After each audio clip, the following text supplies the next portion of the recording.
Now, today's story is extra special. It is an absolute masterclass in storytelling. Now, look at the title. I'm sure you've got a lot of things going through your head, and I want you to focus on the word fear. What does fear mean for you? And how exactly would you overcome your worst fears? Because that's a theme that runs right through this story to the end. And let me tell you, be prepared for, a couple of tears or two by the time you get there, because wherever this starts is not where it ends. This is an absolute joy for me to read, and I'm very, very happy to be able to share it with you. So without further ado, here we go with The Fear Experiment by Corpse Child. Part 1. Try having that sound wake you up. The way the metal screeches as it spins. Try having that wake you up and then realize you're bare-ass naked and restrained to a chair. What would you be feeling? What would you do? Would you struggle? Maybe try and get free? Would you cry, pierce yourself and beg for mercy? That's funny. Mercy. Well, let me tell you right now, you do any of those and you'd have only sped up your death. Whether or not that's part of your intended goal, well, I say all this because that's exactly the situation I was in at one point. Tied to a chair, ball-gagged, with my wrists and ankles tied, pulling them in about 4 separate directions. Right in front of my face, as well as directly behind my head, were 2 fully automated buzzsaws. Oh, they spun furiously. The screeching metal damn near made me go deaf. I stayed still. I knew one move forward or backward and that was it. I'd be ground meat. Staring directly into the one in front of me, it almost looked like it was actually moving, inching its way closer and closer. I knew it wasn't, but that's eyesight for you, isn't it? Always playing tricks, trying to get you to flinch, trying to make you move. I stayed still, though. I'd seen what had happened to the others at this stage. Others who couldn't take it, who couldn't handle staring death right into this screaming metal face like this, only inches away from their own. I wasn't going to make that mistake, though. I couldn't. I had to get out of this alive. The saws continued spinning for another 3.5 minutes, teasing me, before suddenly powering down. For a second after that, I stayed stiff in the chair, holding my breath. My heart was pumping like a 10,000 horsepower engine. My eyes were concentrated on the saw blade as it slowed until finally stopping. And that's when I finally, slowly, started to exhale and relax in the chair. Let me ask you something. Have you ever felt, after something so exciting or exhilarating had happened to you, that when things start to settle back down to normal, it actually takes a minute for you to process reality again? What I mean is, have you felt like the world wasn't real for a while afterwards, after everything suddenly goes quiet after being so loud for so long? Like you're in another world, or another life even. Well, whether you have or not, that's what it felt like to me. Everything was quiet, still, like nothing was there. Like I hadn't been so close to death. I moved around, sporadically scanning the dingy white brick walls. On one of them were the words, "Nothing to fear but fear itself." Under this was a giant yellow smiley face that grinned teasingly at me. It looked like it found me damn near being turned into choice cuts was the funniest thing it had ever seen. The way it saw the others as well. The way they see us.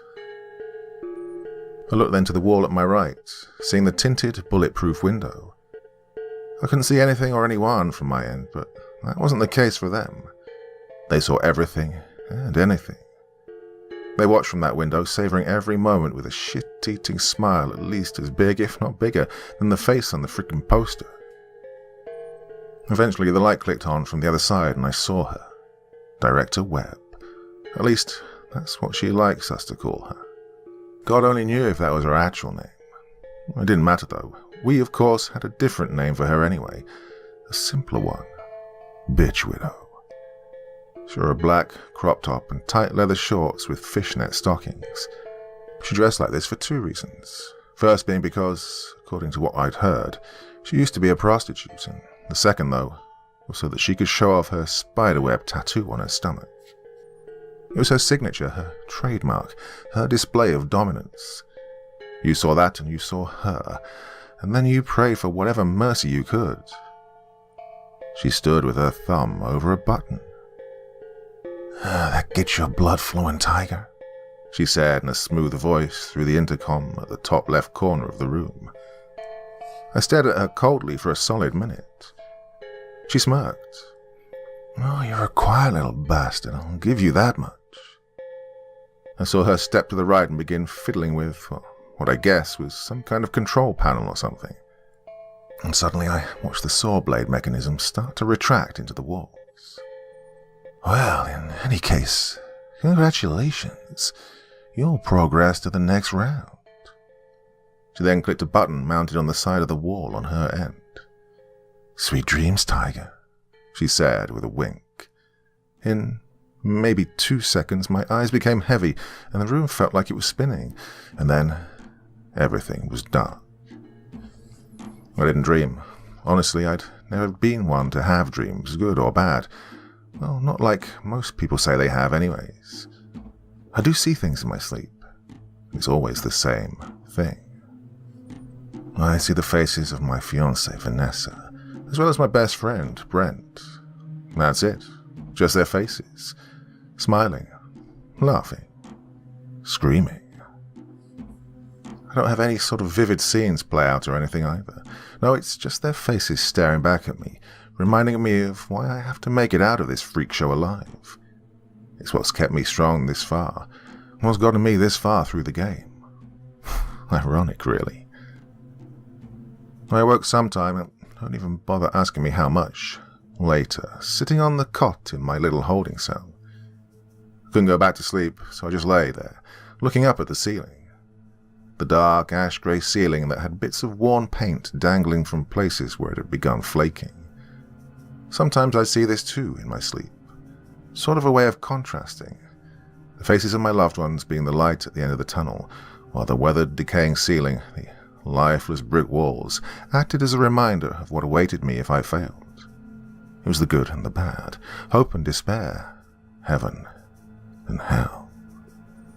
At the time, I thought this gave me an edge, that I was lucky having something to fight for, something to lose. Like I said, I used it to fuel me as I endured one fucked up round after another. Looking up at the ceiling, I couldn't help but wonder what some of the others felt. Others, most of which hadn't progressed as far as I had at the time. I wondered who or what they were doing this for, if anybody. What did they have? That I think of it now, though, I'm honestly not sure whether or not they were luckier for it, not making it as far as I did. Well, I had something to lose, yes, but that made things only more painful for me later on. It made everything hurt much worse physically, too, as I continued the game. Like I said, ironic. Fear itself, the greatest obstacle of man. I remember hearing on the advertisements that promoted all of this. Can it truly be overcome? I'll tell you this much. There are far better ways to find out the answer to this question. You didn't need a team of egghead scientists with a big-ass facility like this, like Monolith, to answer this by concocting this game. They actually call it a game. You know, like we're too stupid to know what it actually is. Like we'd be naive enough to not realize that we're not people to them, but monkeys, test monkeys for them to watch get mauled physically, emotionally, and mentally in some of the worst ways imaginable. Of course, what we didn't know was why they were pursuing this in the first place. Why overcoming fear was so important to them. I know I didn't. Not like I really cared.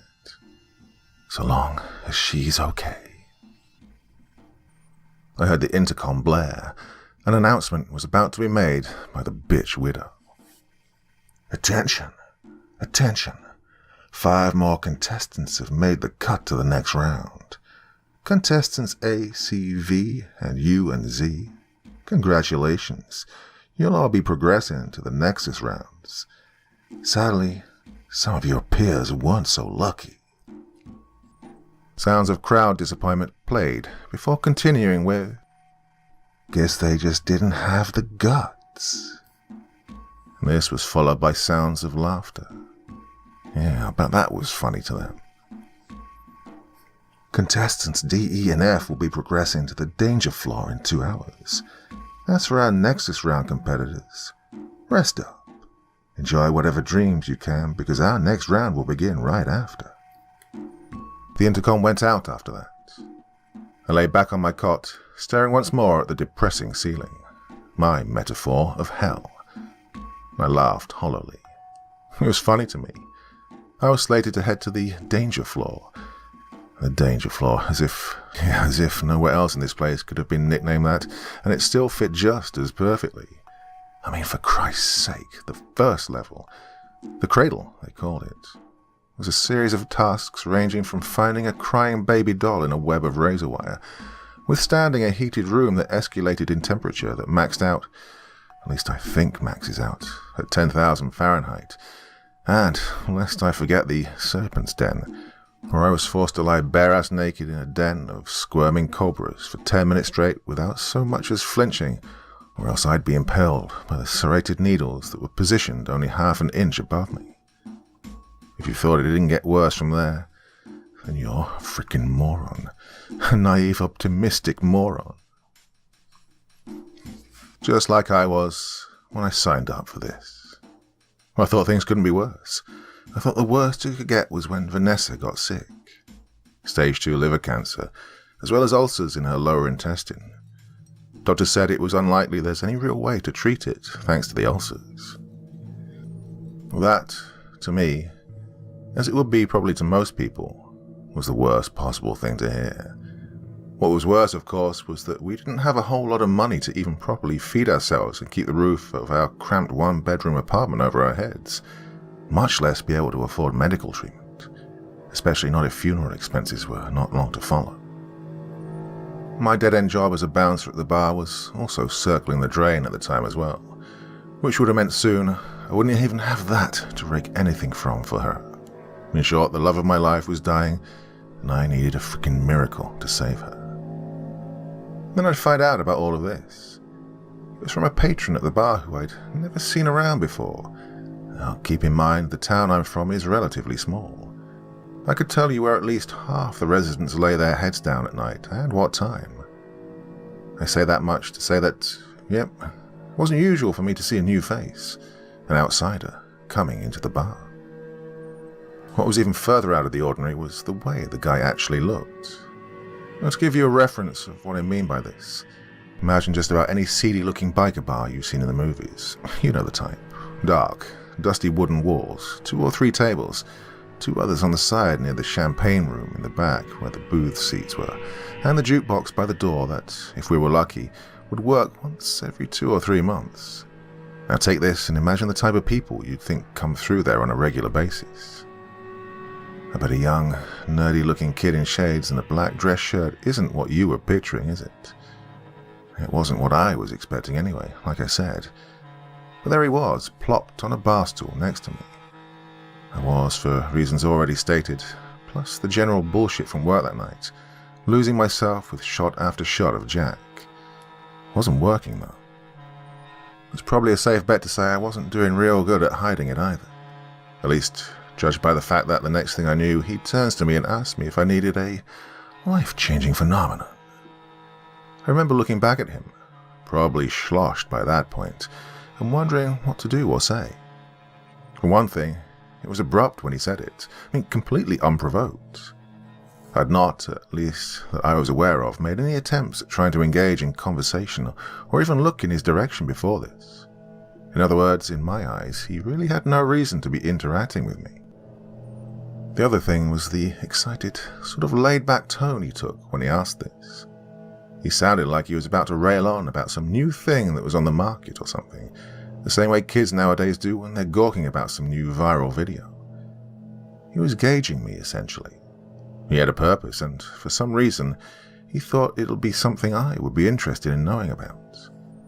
Well, I guess that the joke's all on me for thinking otherwise, when he told me that I'd have the chance for 50 grand.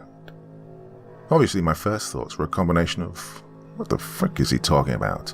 And, Is this kid serious here? I voiced neither of these at the time, though. Aside from the liquor setting in, making it hard to really try thinking real deep into anything, I was also just generally not in the mood to hear his or anyone else's horseshit. I had far more than enough of my own damn problems to be trying to hear this no-name kid's propaganda too. I was like this too when I heard him start railing for the next 10 minutes about this tournament or something, as he kept calling it, thinking it made it sound more hip or cool. Well, I didn't, but far be it from me to have given enough of a rat's ass at the time to actually tell him that. So, what do you say? He asked. You think you got the guts? I remember looking at him and going, what? Again, I'd only heard about half of what he was going on about. I heard the parts about it being a tournament to see if someone could conquer all fear or something like that. Anything beyond that scope, though, such as any sort of explanation for what the fuck that meant or how it worked, was pretty much lost on me entirely. Well, I wasn't going to ask either, though he wouldn't give me a choice in the matter. I tried to make it as clear as possible, or at least I thought I was, that I wasn't interested. Still, though, he kept pushing me about it. He made the usual claims about, no one's ever made it before, and no one's got the guts to go till the end. That was just another line he seemed to like repeating. No one's got the guts to make it till the end. Funny, isn't it? Just how much that line fits, I guess, to his credit.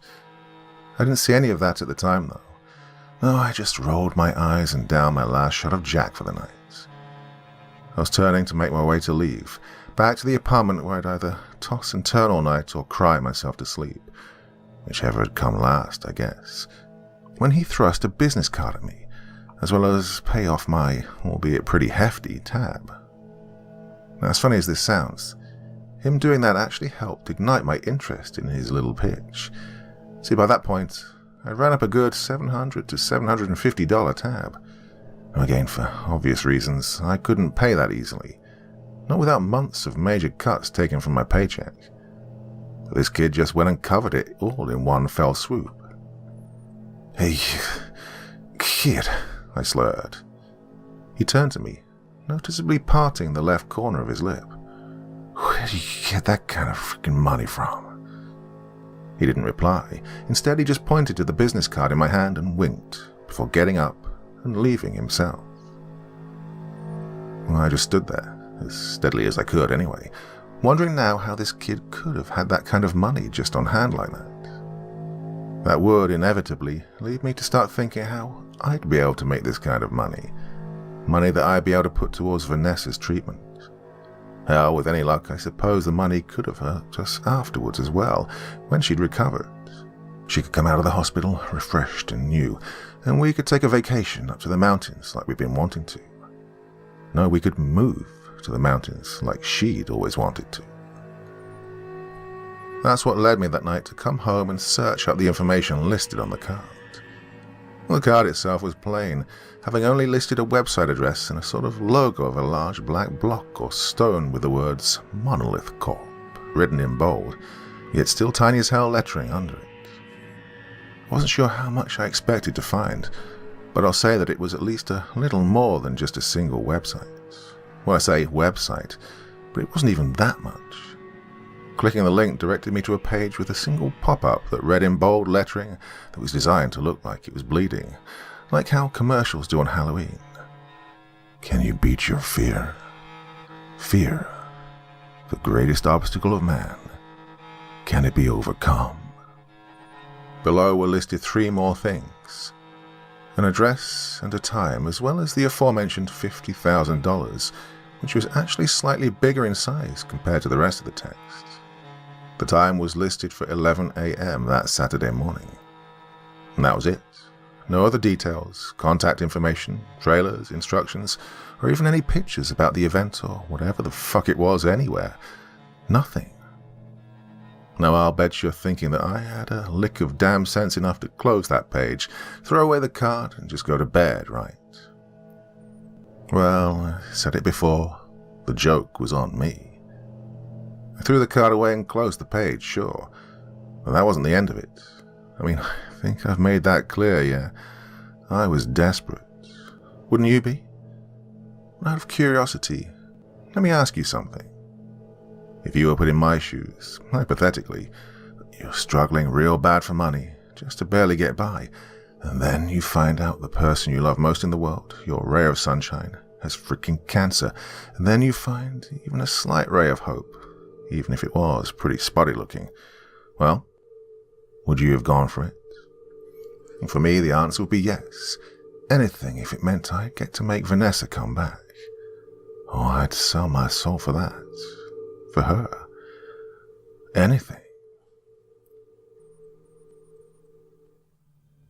Part 2. The alarm buzzed through the holding corridor. I could hear the ventilation systems overhead kick in once again. My eyes became heavy once more. It was time. Next time I'd wake up, it'd be to whatever horror they'd cooked up for the danger floor. I'd find this time I was asleep a lot longer than the other times, a lot deeper. Apparently I was out so cold this time that I somehow didn't notice until probably a good second or two in that I was suspended upside down like a bat, strapped tight into a straitjacket with a muzzle covering my mouth over a large vat of sizzling, scalding water. And just like me waking up was a slow reaction, so too was the realization of the actual situation itself. No, that didn't kick in until old bitch widow Webb herself snapped me to reality by blaring into the intercom, sounding as smug and thrilled as ever. Wakey, wakey, sleepyheads. Welcome, contestants D, E, and F, to the danger floor. Sounds of oohs and ahs played out before she continued with, Caution, hot, hot, hot. Trust me, you don't want to take a dip in this hot tub. Following this was a ding sound, like an air fryer or something. I began moving my head around limply. To my right was contestant D, with contestant F on my left. Both were hanging upside down and muzzled over vats of scalding water. Contestant F was just waking up like how I was, while contestant D, seeing the shit we were in, was already struggling, wiggling frantically against the straitjacket. I heard Webb laugh amusedly over the intercom. The three of you will continue to be lowered towards the vats below you. As you feel the heat, you'll feel like you're in hell. Question is, who's got a hot enough head to take the heat? Or will you all fry? I heard from my right contestant D letting out muffled cries of panic. Beneath the muzzle, she sounded young, maybe 20, 22 max. She was squirming harder and harder, her entire body swinging back and forth like a piñata. Oh, I wouldn't be wiggling very much like that if I were you, Webb's voice teased enthusiastically over the intercom. See, those ropes holding you guys are old. Strong, sure, but old. They're not meant for swinging around in. She giggled after saying this. Don't worry, you'll be just fine. That is, as long as you relax and chill out. Sounds of crowd laughter played out before she said, Good luck. And after that, it was quiet. Save, that is, for the violent hissing of the searing vats below the three of us, as well as contestant D's muffled pleas. She continued swinging around. I could see the rope beginning to wear away with each swing of her body. Bitch Widow was right about one thing. These ropes were old. She's not going to last long, I thought, as I heard and felt the mechanisms the three of us were tied to begin lowering us down. Before we'd even lowered 5 or so inches, I was already beginning to feel stinging across the top of my scalp. Almost like its own reflex, sweat began forming and flooding from my face in bullets, raining down to the vat below me. I think I actually saw most of them evaporate in midair, about 3 or so inches above it. This, as well as the blood rushing to my head, caused me to start feeling nauseous. The room, which was already hard to distinguish anything in because of how dark it was, plus the steam from the vats, now became blurry to me. The other two just looked like 2 white blobs dangling and wiggling beside me. Contestant F was now struggling as well, though not nearly as much as D was. Well, D was now swinging so violently that I'm honestly still surprised the crane she was hanging from hadn't already snapped. Not that it made much difference in the end, anyway. I wanted to cry out to her, to both of them, to tell them to calm down. I guess, though, the same reason I'd be able to withstand this particular challenge was also the same reason I'd be unable to try and help the other two. Unlike them, I was succumbing to the environmental effects. I knew, one way or another, sooner or later, I was going to pass out. Whether or not I'd be waking up again, though, well, that was just as much anybody else's bet to win or lose as it was mine. Either way, I'd be out soon. But not them. They somehow had enough energy to keep struggling, fighting, as if it would give them a way out. Contestant D gave one big jerk to the right towards me before her rope finally snapped, and she plummeted like a stone straight down into the vat.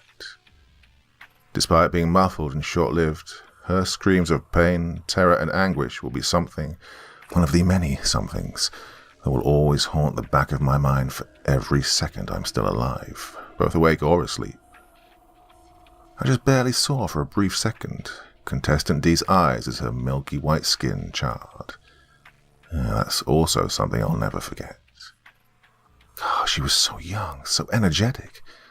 She was alive. It wasn't long after this that my own vision darkened. Shadows crept quickly from the corners of my eyes. It was only about 4 or so inches above the vat now. Oh, my head felt light. Everything was completely blurred.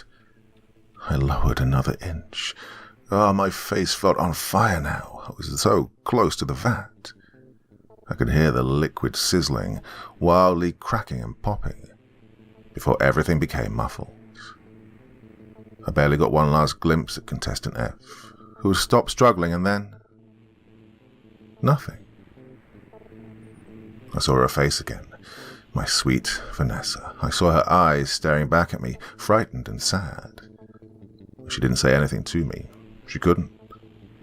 She couldn't speak, scream, cry, anything. She could only lay there, wired to a spider web of different wires and tubes, staring at me with the sickliest, ghostliest, most corpse-like face I'd ever seen. Her face was tired, anguished. I could see it. She was tired of fighting, tired of trying, tired of hoping. She couldn't speak, but I could hear it. Please, Eric, make it stop. The alarm sounded and I was jolted upright again in my cot. Pent-up adrenaline was causing me to hyperventilate, sweating profusely while throwing my head in every direction, alerting myself to who or whatever danger I felt was waiting for me. But there was nothing. I was in my cell again, my empty, dull, depressingly lifeless cell. I then heard the intercom sound off. Well. Let's hear it for contestants E and F. Congrats to you two for making it past the danger floor. She followed this with sounds of crowd cheering. And let's have a giant round of applause for contestant V, the sole survivor of the Nexus round. The cheering played again, even louder this time. I finally laid back down to my cot. I slowly started to relax. There was no danger. Not for the time being. Only the bitch widow. You know what that means. Sounds of crowds gasping in excitement. That's right, contestant V will progress to the finals, the judgment round. As for our winners of the danger floor, you'll both move on to the Nexus round to see who will be facing contestant V in the judgment round. And as for contestants R, G, and L, get ready, because you'll be up in 1 hour for the danger floor. The intercom went silent after that. It was quiet again. Dead silent. The only sounds in the background were the air rushing through the ventilation and the static hum of the dim fluorescence coming from the hallway. I laid still, my cot cradling me in a crude, ungentle embrace. I stared once again at the ceiling, at hell. This time I could start to see the spots of chipped paint sort of shift, morphing to resemble Vanessa's face. The same dead, sickly face I'd seen before.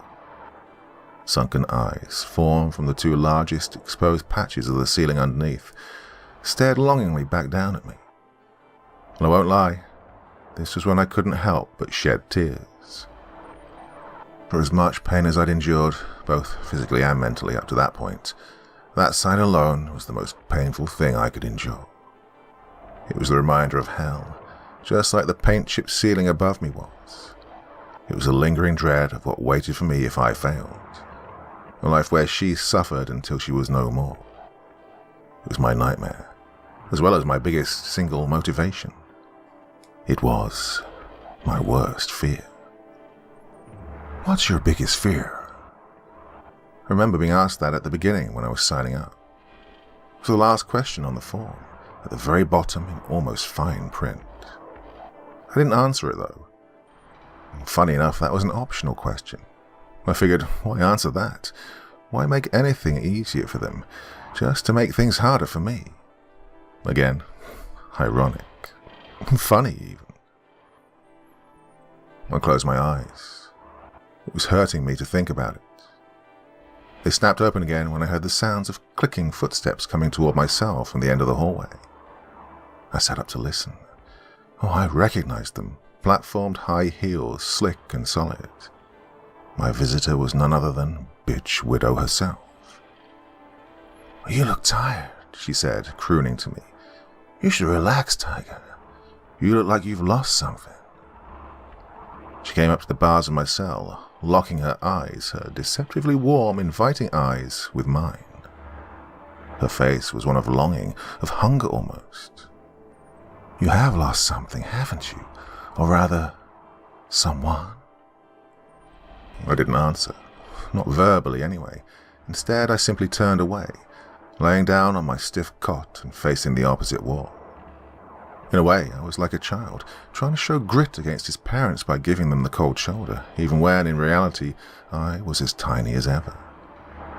I heard the bars of the cell slide away then. Following this, I could hear the clicks of her footsteps coming towards me. I didn't move. In a way, I knew this was just yet another trial, just another part of the game, another fear to overcome. I flinched, however, when I felt her smooth, slender fingers pass slowly over my chest. Shh, just relax, she whispered in my ear. You don't need to be afraid, Tiger. Trust me, if I wanted to hurt you, I'd have done it. I felt her tongue slide across my cheek, ending with a playful nibble on my ear. My body tensed as she did this. I felt excited and anxious at the same time. My heart started beating quicker and quicker. Her hand moved sensuously across my chest again, and I heard her soft giggle and whisper. So, tell me, who is it? I stayed silent, stiff. Oh, come on. It's not good to hold it all in like that. Who is it? Who's got your blood boiling and freezing at the same time? Her hand passed from my chest and down the side of my leg. Who is it that's making you go through this? All this pain? Her hand passed down now to my thighs. Is it a friend? She whispered. Is it family?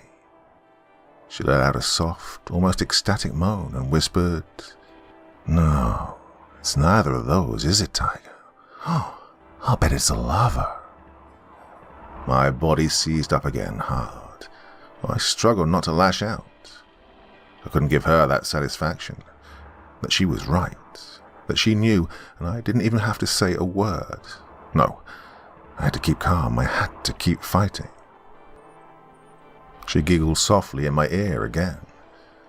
You know, Tiger, I know a lot more than you think I do. Her hand continued caressing my thigh. I know the look of someone who's afraid to lose something. That's why I like you. You're different from these others. You're fighting for something, or rather, someone. Yeah, you have a purpose.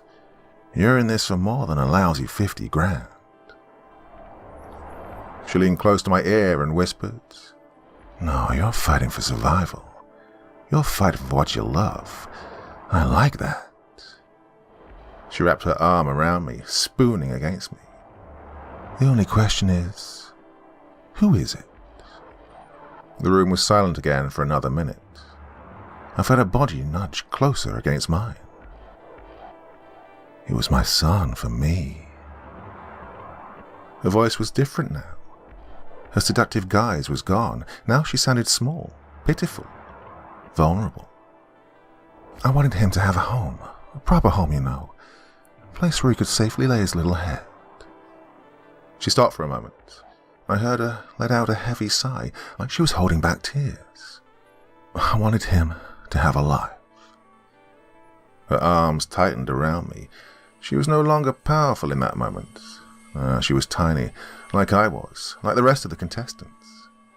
A frightened little girl clutching a stoic little boy. Or at least, so she wanted me to think. I wouldn't cave, though. I knew what this was. She was gauging me. She wanted me to spill my guts, give her ammunition to use against me later in the game. No, I wouldn't talk. I wouldn't tell her why I was afraid. And when his rat bastard of a father threw us onto the streets, I did anything I could to scrape up enough money so we could eat. I hardly got to see him, always too busy with every man who was willing to kick a few bucks my way. I still see the way he looks at me, his little blue eyes. You know what he asked me once, Tiger? I stayed silent, clenching my jaws. I heard her choke back what sounded like a sob.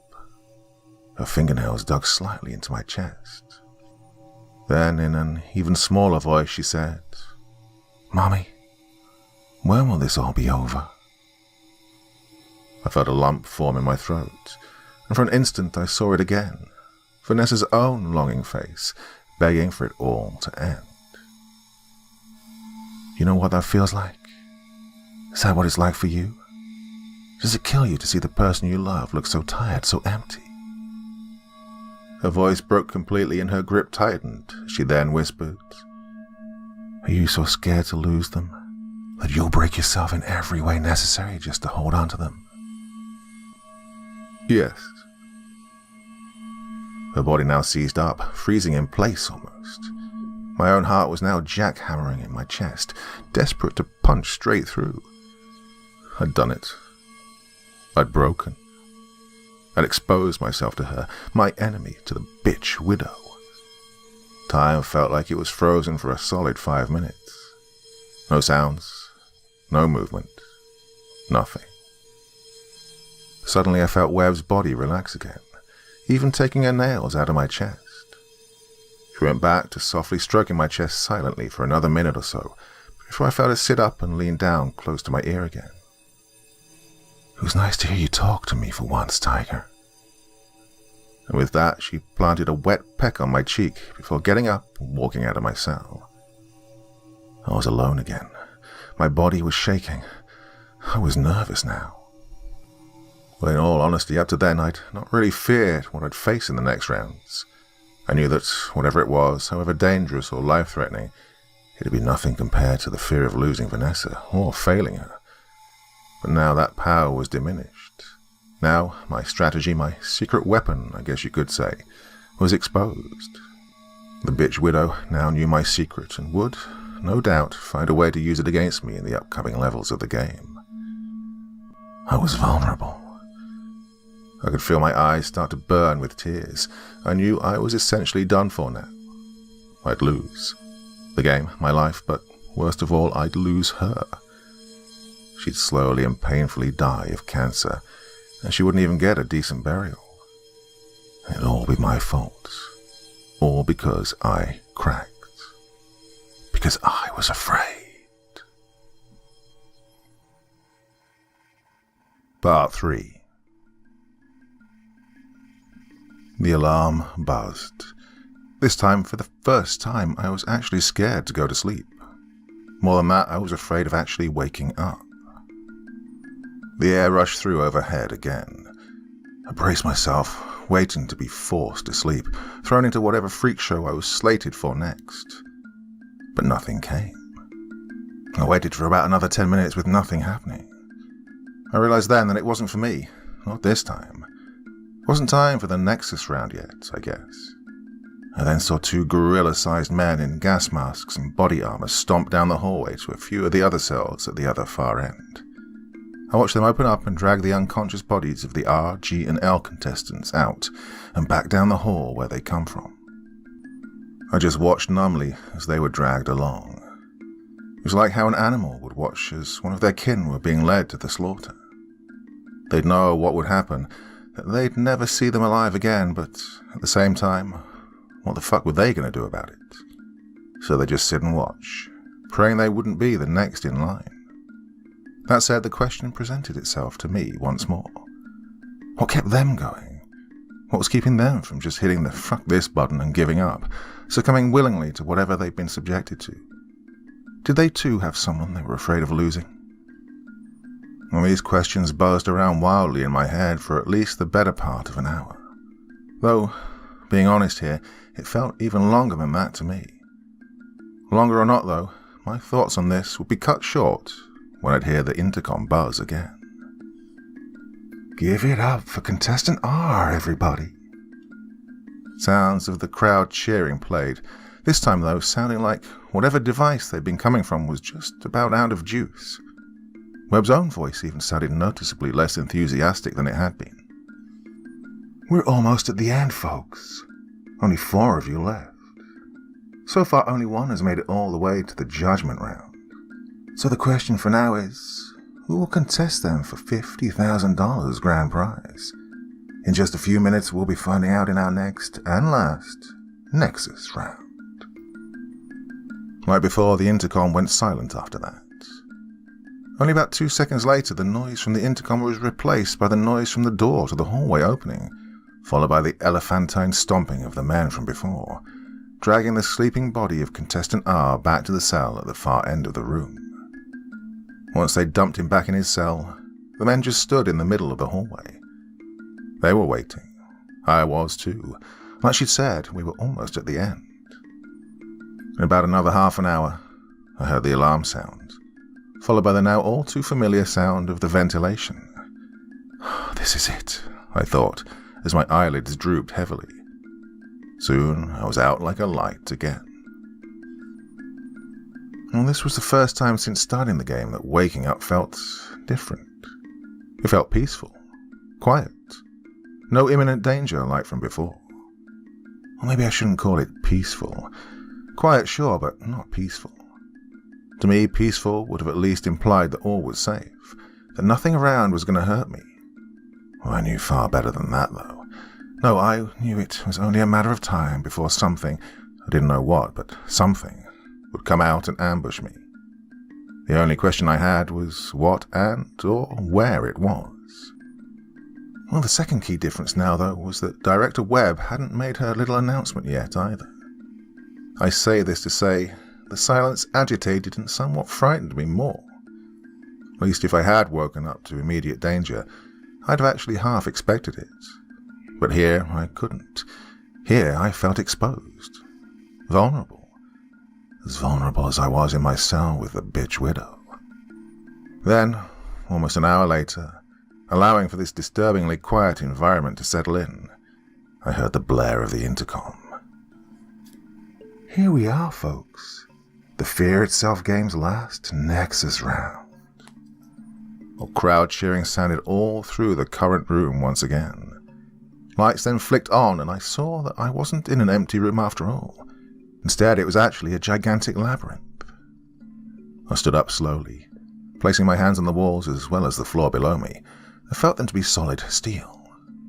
I could also feel some sort of movement behind the walls as well, like the whirring of some kind of machinery. It was moving all around, moving both from the walls and the floor at the same time.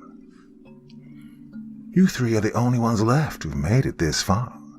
Now, whoever makes it out of here will join contestant V in the judgment round, to decide who will be crowned the conqueror of Fear itself." The excited crowd played out again as I felt an electric shock jolt through me from the floor. Despite the steel walls, I heard shrieks of fright coming from around me from the other 2 contestants. "Oops, sorry," she said, chuckling along with the laugh track. Gotta keep you all on your toes for this one. Your objective, contestants, is to make it to the center of the labyrinth. That's it. Easy peasy, right? Shouldn't take any of you more than about, 5 or maybe 6 minutes to accomplish. Another electric discharge passed through the floor, causing me to jump and the others to cry out again. But of course, I'm not known for being real patient. And it's no fun for me to watch you slugs drag your fucking feet. So should you decide to fall behind, well... This time the shock was low voltage, freezing me in place as electricity shook all through my body. Then I guess you'll just have to get used to being a human Christmas tree, won't you? Oh, don't worry though, I'll be on standby to get you moving along again if I see you falling behind. See, I can be generous if I want to be. The intercom beeped off after that, and the round had officially begun. 6 minutes to make it to the center of this giant metal maze. Easy peasy, right? I was urged forward by a jolt from the floor. It was a high voltage shock that sent me leaping forward almost 2 feet, causing me to slam face first into the wall in front of me. I heard a laugh track play out over the intercom. Or was it that shocking, Tiger? One jolt through your legs from me and you're falling for me hard. I heard her chuckle then, deviously, before adding, "Oh, how sweet." I picked myself off the wall. Oh shit, this is bad, I thought. It's just what I'd feared would happen. I'd open the door for her to get inside my head and royally fuck me over. It was only a crack, sure, but for her, for the bitch widow, a crack was far more than enough. I closed my eyes, taking in a deep breath. Just relax, Eric. Focus. Opening my eyes again, I started heading to the passage leading off to the right. From there, I broke into a jog until I got about 5 feet down the passage and came upon a 2-way intersection. For a second, I stood, looking back and forth between the 2 passageways, to see which one looked the most likely to actually lead me somewhere other than a dead end. Unfortunately, I underestimated just how impatient Webb was because, next thing I knew, I felt another spark of electricity sending me hurling forward another 3 feet. Well, apparently I wasn't the only one either. I could hear one of the others cry out from my right. From how loud I heard it, whoever it was close by, just around the corner even. And sure enough, I was right. Stumbling around the corner was the guy who I vaguely recognized from the danger floor level as contestant F. I went over to him. He was wheezing and coughing, out of breath. "Hey, you okay?" I shouted to him. He gasped and sputtered before saying, I can't keep on like this, man." I put his arm around my shoulder. "Come on, man, we gotta keep going." He was too weak, though, too exhausted. He looked up at me wearing that look, the look of hopelessness. "Why bother, man? She ain't gonna let us go. One way or another, we're just gonna end up..." He was cut short when a low voltage surge passed through the floor, electrocuting the both of us where we stood. This lasted for almost a minute before finally ceasing, causing us to collapse to the floor. The intercom beeped again. "Oh, I'm not sure how I feel about you holding someone else like that, Tiger. Oh, I wonder how she'd feel if she saw you right now. That special someone of yours." She chuckled again before the intercom beeped off once more. My heart was pounding furiously now, and it wasn't the electricity either. No, it was panic. How did she know about her? I mean, yeah, I'd slipped that there was someone special to me on the outside, but how could Webb know it was a she? Does she know who? Oh, I shook my head. Focus. I looked down to contestant F. He was barely conscious. Time was running out. I was about to try and get contestant F to his feet when I felt him feebly push against me, trying to push me away. "Oh, come on," I shouted. "We have to get out of here or we'll be fried." He just kept staring at me with glazed eyes. Very faintly I saw his mouth begin to move and I could hear him hoarsely whisper, "Go, get out of here." And he slipped into unconsciousness after that. I shook him to try and wake him up again, to try and get us moving, but it was no use. I felt his neck. His pulse was fading. God, I wanted to get him out of there, but I knew I'd never make it to the center in time. I wasn't going to make it out in time unless, of course, I left him. I was torn once again. What was I supposed to do? I didn't want to leave him behind for dead like that, but at the same time, I had to get out. I had to make it out alive. I had to win. I had to save Vanessa. For a brief instant, I saw that face again, both on contestant F and Vanessa. I saw it on them, and then on the others. Contestant D, contestant A, who I had watched get shredded at the beginning in the cradle. Contestant R, who was dragged gracelessly from the danger floor. All of them staring at me with that face. The face of despair. The face of hopelessness. Why bother, man? She ain't gonna let us go. I shook my head. No, I screamed internally. I can lose now. Come on, I can do this. I can win. I started making a beeline down the passage and cut a sharp turn to the right. My heart was spiking. My eyes were wide. My blood was rushing. I can win. I have to win. I have to save Vanessa. I have to help her live. A few more turns in each direction, and there it was. The center. I could make it. I was going to make it to the final round. I could hear the hum of electricity kick up. Time was almost out. The floor started warming up beneath me. In just a few seconds, the entire floor would be nothing less than a hotbed, frying and barbecuing the hell out of who or whatever was unlucky enough to still be standing on it. I broke into a full-on sprint the rest of the way to the door. Despite it being probably only a foot or two away, it felt like the passage kept stretching, pushing the door at the end further and further away from me as I ran. Still, I kept running and, finally, with maybe a second and a half to spare, I made it. Part 4. I squinted. Everything around me was a blinding ocean of albino white. It hurt to open my eyes, and it was quiet too. Silent. Slowly my eyes strained to adjust to the harsh lighting.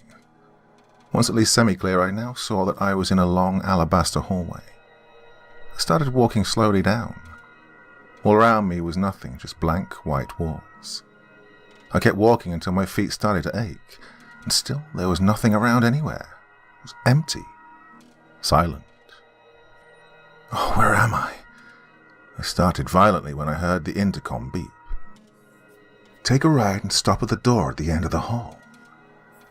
This time her voice was hollow, monotone, numb. I turned to my right and began walking.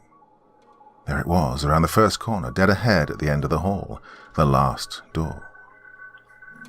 This was it. Judgment round.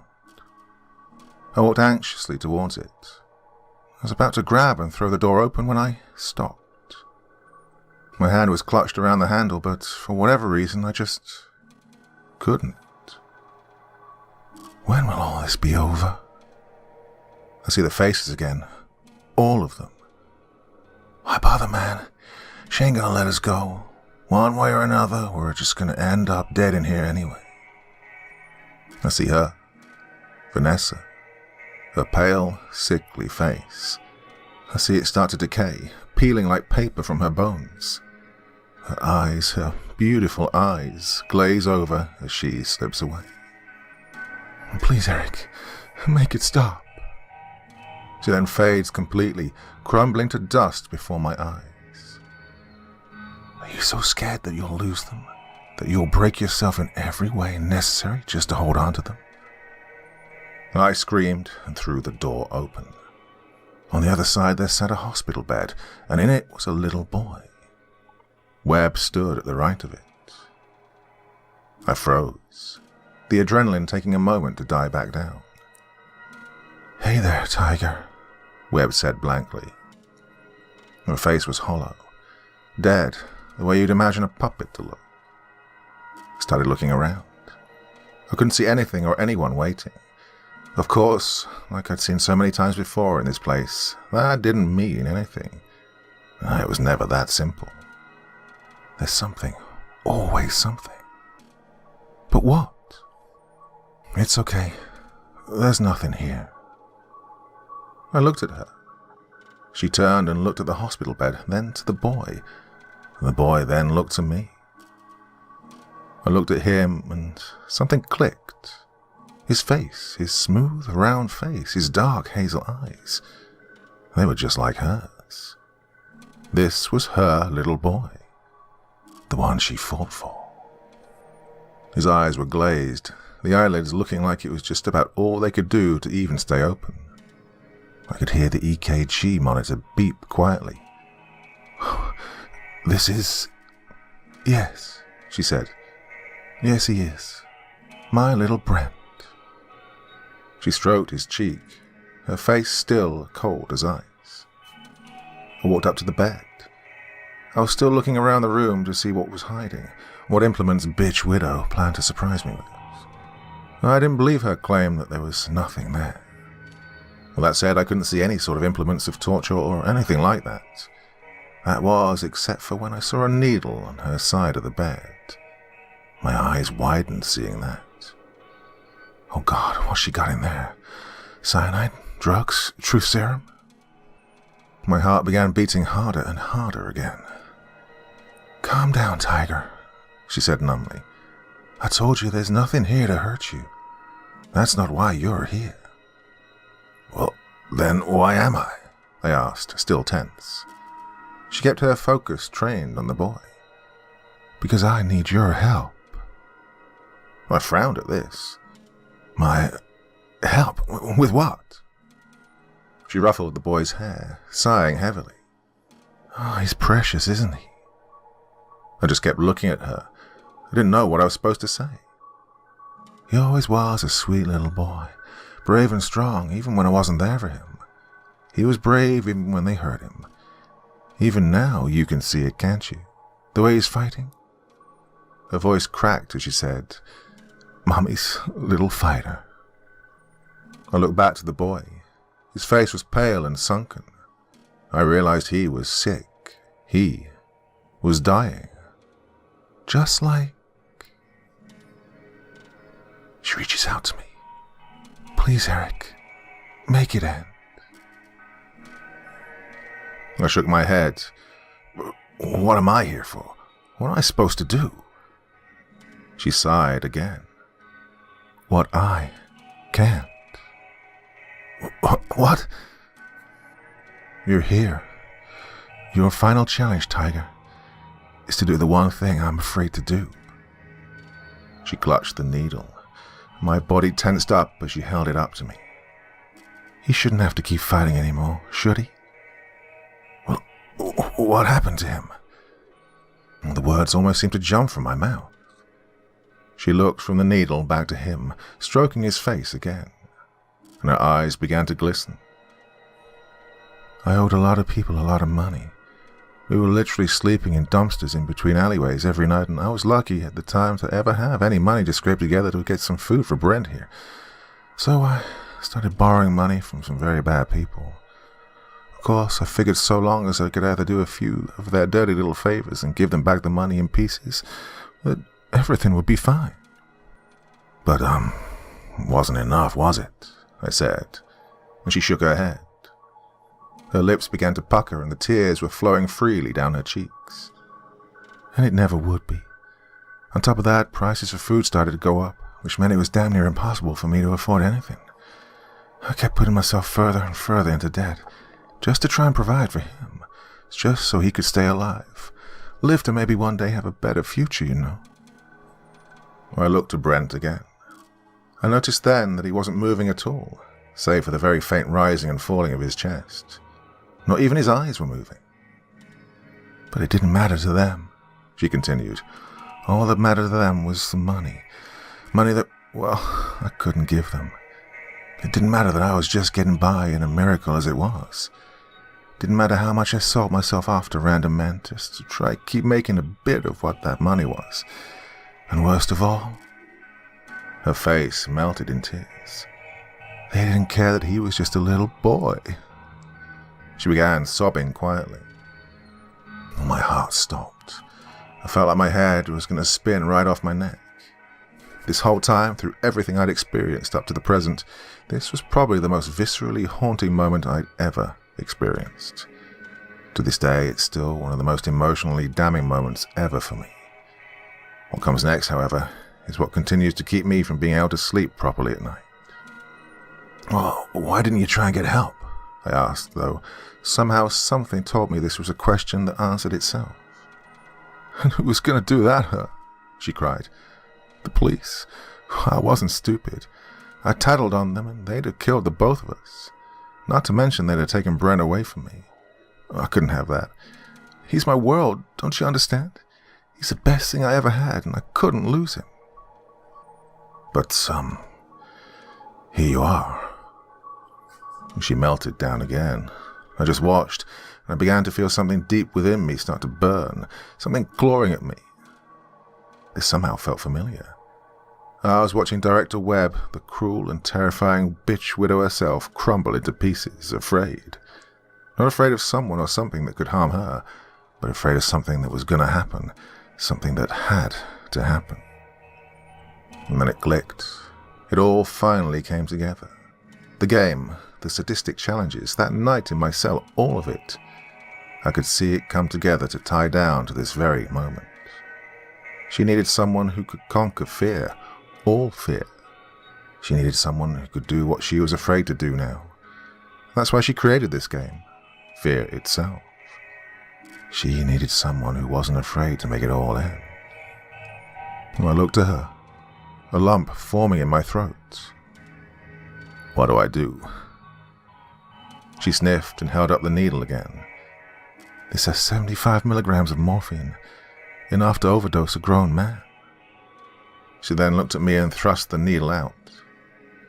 "He shouldn't feel a thing. It'll just be him going to sleep, able to dream forever." Oh, the lump hardened in my throat. My heart dropped like a rock into the pit of my stomach. I could see her eyes begging for me to take the needle. "Please," she wept. "Help me. Help me make it end, Tiger." I felt dizzy now. I couldn't do this. I mean, killing a little boy? Oh, I get it, he was suffering. Hell, he was a vegetable, but even still, how could I take his life? I can't," I stammered, and her face fell further. "Why not? I need you to. I'm a coward, okay? I'm not strong enough. That's why I did all this. I need you now. You're the only one who's strong enough." I just stared at her, my own eyes beginning to burn with tears. She told me I was the only one brave enough. But she was wrong. I wasn't brave enough.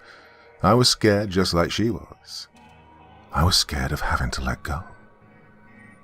It was then that I saw just how cowardly we both were, how selfish we were. We'd both been so afraid of losing what was precious to us that we were willing to do anything just to keep from losing them, even if it came at the expense of the person in the end anyway. We feared inevitability, and so we tried to fight it in any way we could. I did it when I joined the game, all just to try and keep Vanessa from succumbing to cancer, even though her every waking day had now devolved into constant misery. And Webb had done it with the game, her attempt at finding someone who could let go of her son for her. I looked at the needle. I reached out my hand, shaking and sweating. She moved it closer to me. Our eyes were locked on each other, both of us lost in each other's frightened, anxious faces. My hand was only an inch away from hers now. "Thank you, Before either of us could blink, I grabbed her wrist and jerked her arm towards the boy, the needle embedded into the center of his chest. Blood started streaming out from the wound as his body convulsed. "No," she shrieked. "What have you done?" "I've helped you face your fear." She began frantically trying to plug the wound, but to no use. Brent's body slowly began to relax, and I pulled Webb off of him. She tried to struggle at first before finally going limp in my arms, burying her face in my chest and bawling. I looked at Brent's body. His eyes were closed now. He was gone, free at last. Webb clutched tightly to me, crying. and this time I knew it was genuine. The game was over now. I just held her back. It was all I knew to do. I was free to go home after that. She led me out of the monolith facility, and that was that. At least as far as that part of the story goes. The story of the game, of fear itself. I'd never see Director Webb again, not in person. It was a week after that day that I saw on the news the headline, 28-year-old woman overdoses in middle of alley. One look at the spiderweb tattoo on her stomach was all it took for me to recognize that it was her. The obituaries came out the following morning with her face and name. Violet Hannah Weber, age 28, loving mother of Brent Weber, deceased. As for me, well, shortly before the suicide I received notification that $50,000 had been direct deposited into my account. Despite this, things were pretty bad for me for a while. Vanessa had been on chemo for the last 3 weeks since I'd started the game and wasn't showing any signs of getting any better. I had the money now, sure, but I still didn't have Vanessa. And what's more, I wasn't sure anymore if I was ever supposed to. She looked sicker and sicker every day, even worse than what I'd imagined back in the cell at the monolith. Though she wouldn't say it, I could still see it in her eyes, just as I had in my dreams, her longing for it all to be over. And in another week, this wish would be granted. It was last Friday that I got on the call. By that point, the tumour had metastasized well into stage 4, and she'd been hooked up to life support for the better part of the last month. That night, however, was when it was decided by her family to take her off. I remember how, all at once, every emotion imaginable burst out of me. I remember flying into a rage, tossing everything around in my living room and shouting curses, which then transitioned to laughing hysterically, before then crumpling into a ball and crying on the floor. I got to the hospital about 5 minutes later. There waiting was her family. They said they wanted me to be there when they did it, and me be the last person she sees when she goes. I remember how peaceful it was when it happened. She remained for about another 2.5 minutes after they pulled the plug. I looked into her eyes. She was able to smile one last time. It was finally over. She could see it, and so could I. And for that, I was able to smile back. I realize now that that was when I truly won the game. That was when I conquered my greatest fear. And for that, I can still smile. It hasn't been easy without Vanessa, sure. But at the same time, I can still be happy. I was able to save her, even if it wasn't from death. I was there. I was able to make her smile, to give her peace. And I finally conquered my fear by letting go.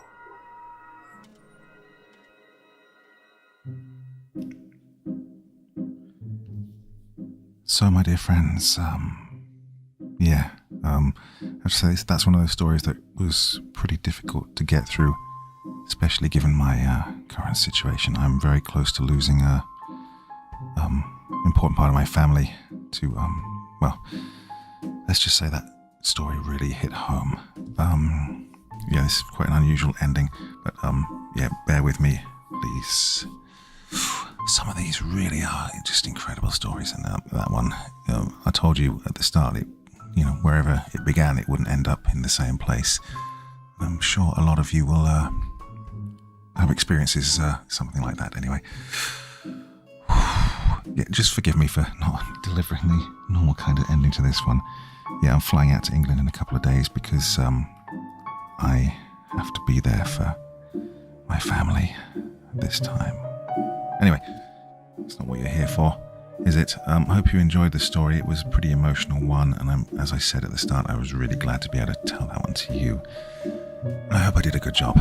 So I will be back, keeping my regular schedule, even though I'm not going to be around for a few days. My regular schedule is not going to be affected. Anyway, my dear friends, I'll be back again soon. Till then, you all take care, yeah?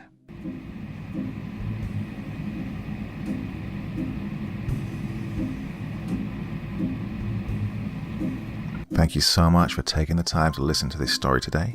really means a lot to me and to the author of the story, of course. Well, if you want to know more about me, I'm pretty much everywhere on social media. You can find me on Facebook, Twitter, Instagram. You can download my music on SoundCloud.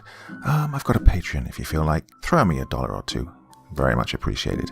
And of course, on Reddit, I have a place where you can leave stories if you want me to read one that you've written.